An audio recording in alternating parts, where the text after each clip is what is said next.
Hello and welcome back to another Alaska edition of Drive Home Reviews, bringing you films that have been out for 2 months and most of you already saw or didn't and don't care about anymore, but it's new to you. Alright, so we gotta talk about Rocketman, the Elton John biopic. And this is probably going to be a little shorter than usual because I don't have a hell of a lot to say about this. I said this during the Pokemon reviews that there are certain films I just don't go see because they just don't work for me. I'm not the right audience, you know? Horror movies being one, and another one is the musical biopic. The musician biopic. And the reason being, and this is going to sound kind of callous, more callous, I think, than a lot of things I say on here, and I say some pretty callous things, so you'll have to pardon me. But from a dramatic standpoint, from a movie-going standpoint, the reason I don't go and see a lot of musical biopics is because they're all the same. You know, and I know this from years of watching Behind the Music when I worked at a CD store back in the day. You know, the story of most musicians is pretty much the same. And as such, their movies about their lives are all pretty much the same. They all, almost without fail, check the same boxes every time. Stop me if you've heard this story. Our young musician, fill in the blank, whoever, is a poor working class blank, you know, from wherever, usually having one or more absent or abusive or emotionally distant parents. But lo, our young prodigy just has the music in them. There's something that they hear that the rest of the world doesn't, and everyone thinks they're strange because of it. But this person just knows if they can get up there, they can teach the world to sing in perfect harmony. And lo, one day they get their chance. And it's a long shot, but it's the only shot they've got. And they're going to take that chance. They're going to grab that brass ring. And they do. And in that moment, they become the greatest musician who ever lived. Everybody loves them now. Everybody thinks they're the best person ever. But oh no, drugs. Drugs and alcohol leak into our heroes' lives, and now they're pushing away the people who love them the most, and they're hanging out with the people who only want them for their fame and fortune, and they spiral further and further and further out of control until, oh, finally something happens, and they go to rehab, they clean up, and the world is better for their music, and we finally learn to love them!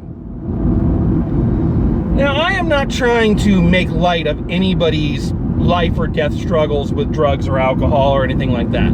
But what I am saying is that from a strictly movie-going perspective, if you have seen Walk Hard, the Dewey Cox story, you've basically seen every movie biopic of the last 15 to 20 years. Almost without fail. With a few exceptions here or there. Notorious. The Biggie Smalls biopic ran with a different formula, but, you know, he had a different life.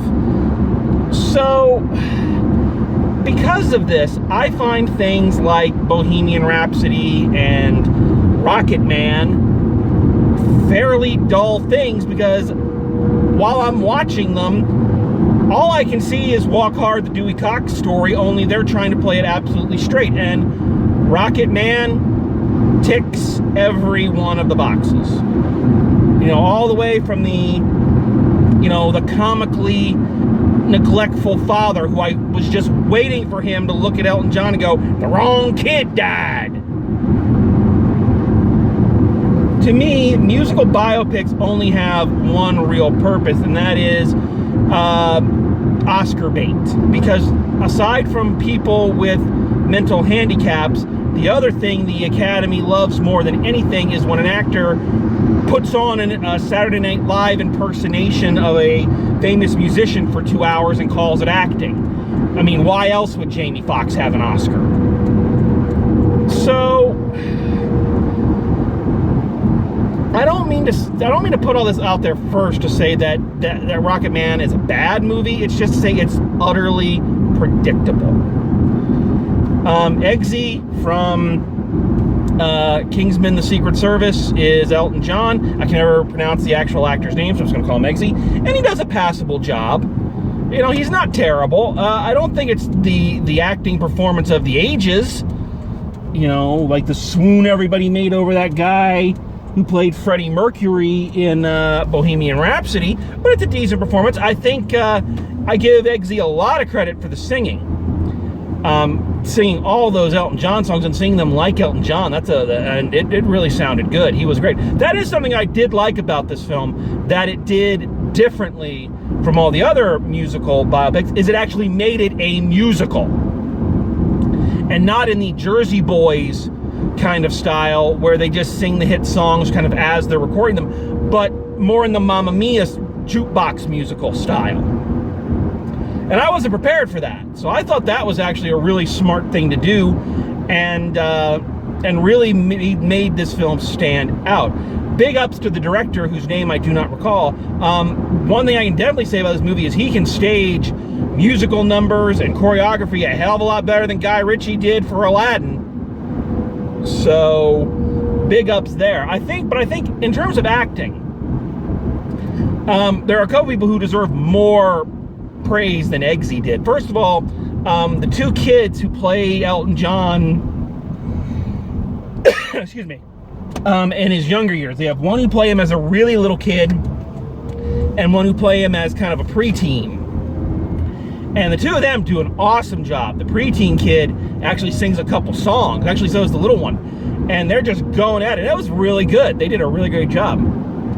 But I think the MVP in acting for this one has to go to Bryce Dallas Howard, who played his mother.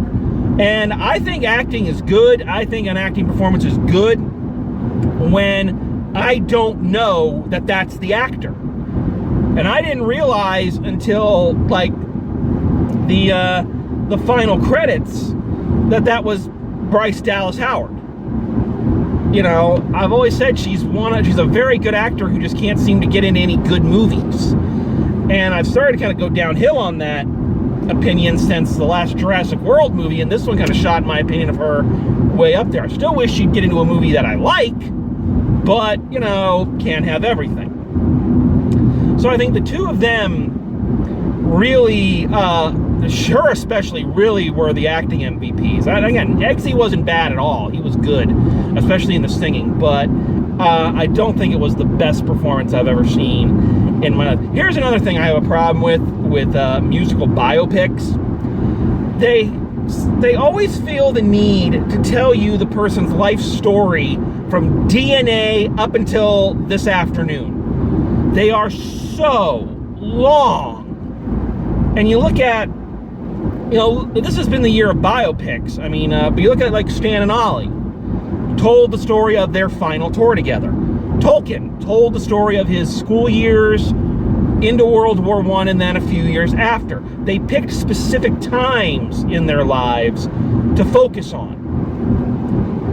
No, these films feel they gotta tell you everything, and as such, the movie dragged out. I lost interest. Anytime I would get energized from one of the musical numbers or something, yeah, I would start to get worn out by just the marathon that this film was, and just going, okay, we get it. Can we move on, please? I mean, and again, I feel bad giving this movie a lot of shit because it's getting shit for things that are not its fault. You can't go and rewrite someone's life just to fit me and to fit a different dramatic structure than the dramatic structure biopics always have. You know, but I'm serious. If you've seen Walk Hard, you've seen this movie. I mean, all the way up and including the scene where he's in rehab and all the people from his past are there. And he's just like, oh. The difference is this movie was trying to play it completely straight. No pun intended. And I was laughing the whole time because all I could see was Dewey Cox. So again, not a bad movie, just not my kind of film. Not one that I would normally go and see. So, let's just wrap this up. Final grade, for Rocketman. You know, despite everything I've said, music was good. The musical performances were good. Choreography was good. It had some decent performances in it. So I'm going to be nice on this one. I'm going to B- for Rocketman. It's not my type of picture. I don't think I'll ever need to see it again. And I don't think I'm going to remember much of it past, you know, once I'm done with this review. But, you know, I give props to where it's due. It at least told the story in a different way, and had some decent performances. So if you're an Elton John fan, you're a big Elton John fan, you'll like this movie. So that's it. Alrighty. So that's it for this one. Again, shorter than usual, but you know, I don't think anyone's gonna complain about that. More films coming out this summer. Gonna see what I can get to, see what I can review, and I'll bring you along with you. So until next time, drive safe, and I will see you at the movies.